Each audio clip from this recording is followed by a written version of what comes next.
À la télévision en direct, tout peut arriver. Et quand vous êtes une émission de comédie en direct qui cartonne depuis 50 ans, comme Saturday Night Live, vous êtes forcément confronté à des comportements scandaleux, grossiers et carrément impolis de la part des animateurs invités qui repoussent les limites. En toutes ces années où SNL a envahi nos week-ends, un peu plus d'une douzaine d'artistes et d'invités se sont vus interdire à jamais l'accès aux légendaires studios.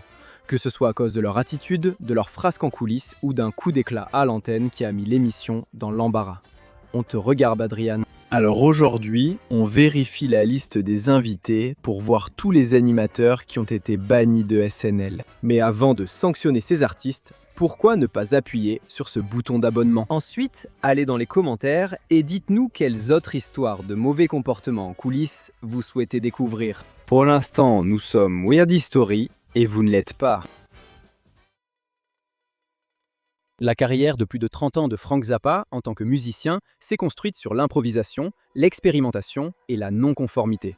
Sa popularité tout au long des années 70 lui a valu une place d'invité musical dans un épisode de Saturday Night Live en 1976, présenté par Candace Bergen. La prestation de Zappa a été assez réussie pour qu'on lui propose d'animer et d'être l'invité musical de l'émission du 21 octobre 1978, mettant ainsi en valeur ses talents de comédien et de musicien. Malheureusement pour l'équipe, la distribution et le public, les chaussures marron de Zappa n'ont pas été à la hauteur. Le musicien s'est mal entendu avec la distribution et l'équipe technique la semaine avant ce samedi. Ses prestations étaient fades. Son attitude était laxiste et il a pris soin d'informer le public qu'il lirait ouvertement les cartons pendant l'émission. À la fin de l'émission, alors que tout le monde disait au revoir, le reste de la distribution a ignoré Zappa, montrant clairement leur opinion sur sa prestation. Il a été banni de SNL après son épisode et n'a jamais été réinvité jusqu'à sa mort en 1993. Donc même si Zappa a peut-être été enterré, cette hache de guerre-là ne l'a jamais été.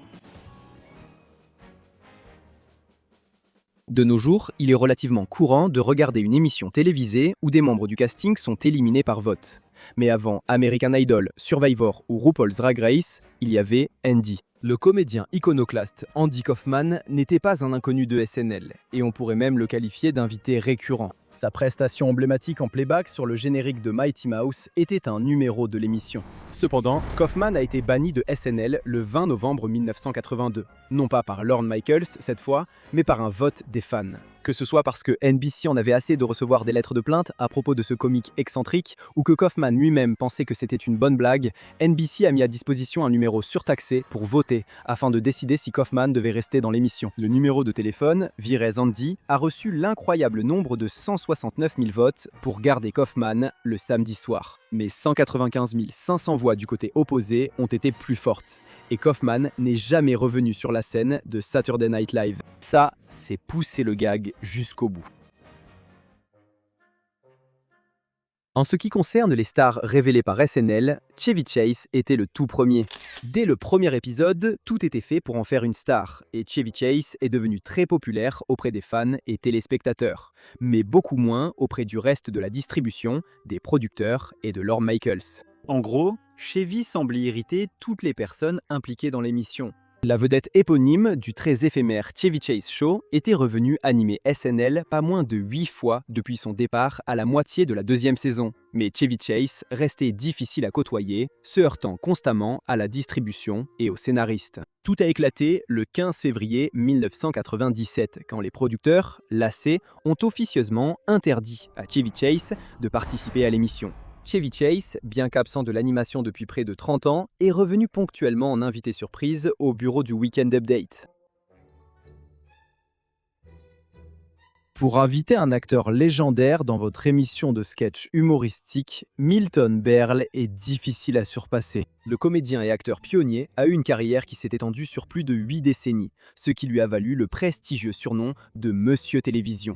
Milton Berle, en tant qu'animateur du SNL, semblait être une évidence. Cependant, en plus de sa carrière légendaire, Milton Berle avait aussi un ego légendaire. Apparemment, son sentiment d'importance personnelle a débordé lors de l'épisode du 14 avril 1979 de Saturday Night Live, où Milton Berle a pris le contrôle de toute l'émission. Voler la vedette, monopoliser la caméra et chanter une chanson non prévue et non autorisée faisaient partie des comportements que l'équipe et le public ont dû supporter pendant 90 minutes. À la fin de l'émission, l'émission, décrite par la scénariste Rosie Schuster comme un accident de train comique au ralenti, Milton Berle s'est vu officiellement interdire d'animer à nouveau. Pourtant, il est tout de même apparu dans un clip de rap. Louise Lasserre, vedette de Mary Hartman. Mary Hartman a été la première personne bannie de Saturday Night Live. Et beaucoup d'entre vous ne la connaissent sans doute pas.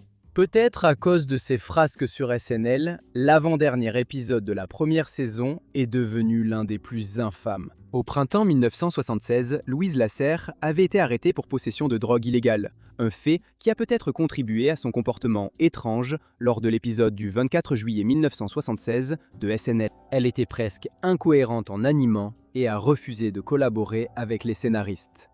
Ce qui a été diffusé était déjà mauvais, mais les coulisses était pire. Louise Lasserre aurait été vue rampant dans les bureaux de SNL, cherchant n'importe quelle drogue. La série de problèmes, lors de l'épisode de Louise Lasserre, a entraîné son interdiction définitive de toute future participation à l'émission.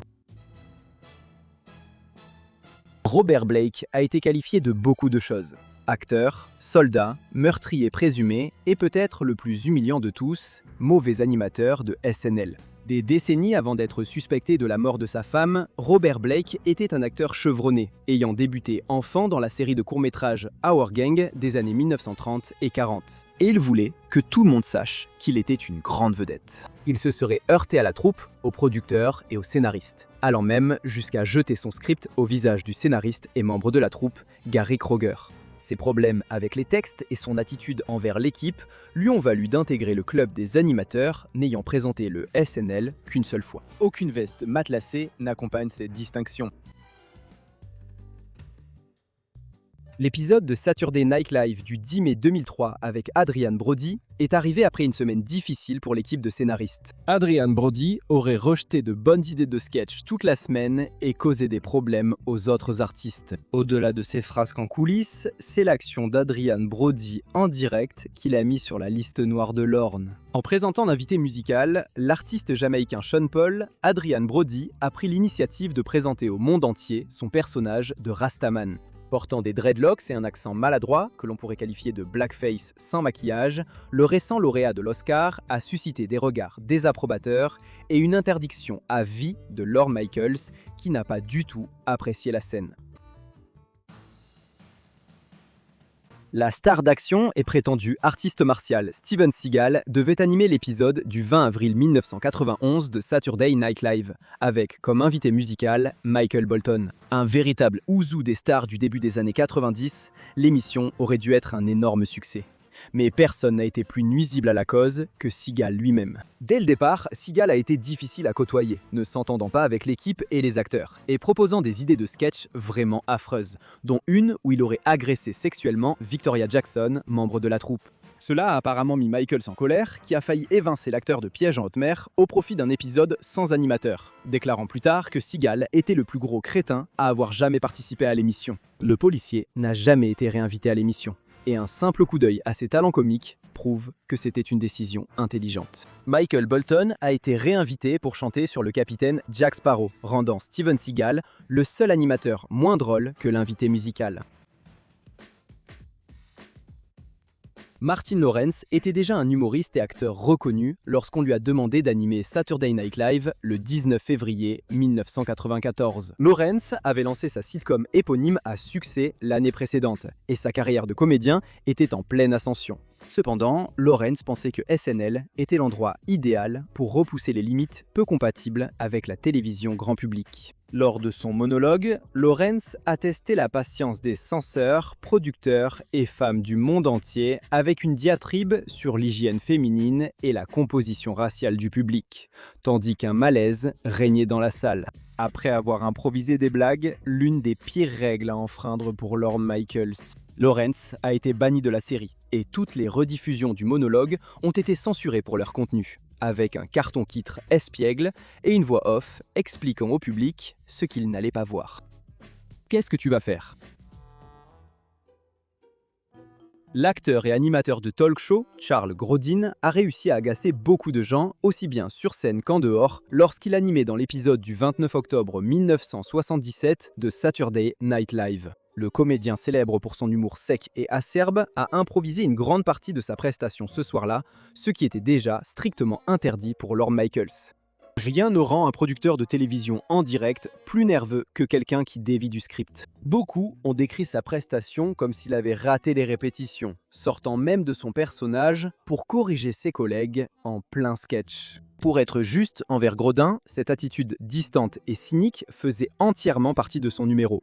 Mais son refus d'y déroger pour s'intégrer à la troupe du SNL était impossible à ignorer. Le comportement de Grodin a été un fiasco pour tous les participants à l'émission, en particulier pour Lorne Michaels, qui a interdit à la star de Midnight Run de revenir un jour.